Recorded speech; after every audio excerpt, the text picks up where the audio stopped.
Je suis très obèse. À votre avis, je suis comme ça parce que je me suis laissé aller ou est-ce que parce que l'obésité est une maladie?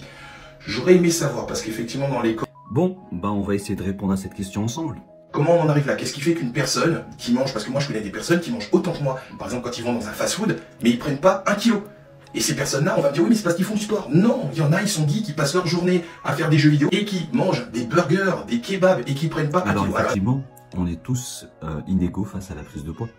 Chaque métabolisme est différent, chaque hérédité est différente. Il y a effectivement des personnes qui vont avoir une gestion métabolique de leur création ou stockage de gras qui est complètement différente d'autres personnes.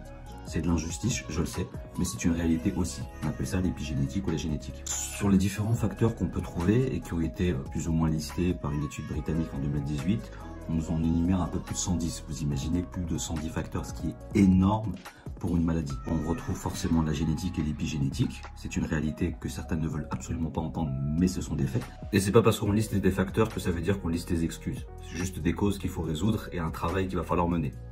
On a aussi des facteurs physiologiques comme des dérèglements hormonaux style thyroïdien ou SOPK pour les femmes. On a aussi des problématiques liées au microbiote. On a aussi des problématiques qui s'installent au fur et à mesure de la prise de poids avec par exemple des dérèglements de la leptine et de la gréline. On a aussi la résistance à l'insuline. Et on a aussi les traumatismes psychologiques qui créent derrière cela par moment ou alors par enchaînement de régime des troubles du comportement alimentaire. On a bien la preuve ici que c'est une maladie multifactorielle qui peut être causée par plusieurs approches psychologiques et physiologiques.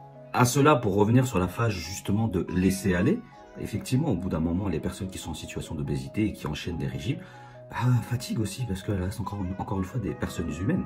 Et au bout d'un moment, quand on enchaîne des choses et qu'on n'arrive pas à bout, au bout d'un moment, on lâche prise, on laisse, on abandonne. Et c'est à ce moment-là que justement, on essaie d'avoir un entourage plus positif et plus constructif, des gens professionnels ou non professionnels mais qui sont d'une bienveillance pour pouvoir vous aider, vous accompagner, vous épauler sans pour autant vous faire culpabiliser parce que je pense qu'on culpabilise déjà assez quand on est dans cette situation-là. Donc pour résumer la vidéo et pour répondre à la question, oui c'est une maladie, oui elle peut entraîner un pseudo laisser-aller dans le sens où on appelle ça un abandon du fatalisme parce qu'au bout d'un moment on fatigue d'essayer de perdre du poids, mais pour autant il y a des solutions, mais je pense qu'il faut que tout à chacun s'ouvre justement à ces solutions et que les autres personnes qui ne sont pas concernées arrêtent de faire culpabiliser les personnes en disant que c'est de leur faute uniquement. Oui, on a une part de responsabilité, mais elle n'est pas totale. Encore une fois, ce n'est que mon partage. N'hésitez pas à aller consulter des professionnels de santé, style diététicien ou psychologue, spécialisés sur ces questions-là, afin de vous aider, vous accompagner pour justement avancer progressivement vers justement cette résolution et cette sortie de souffrance et de maladie et trouver votre équilibre.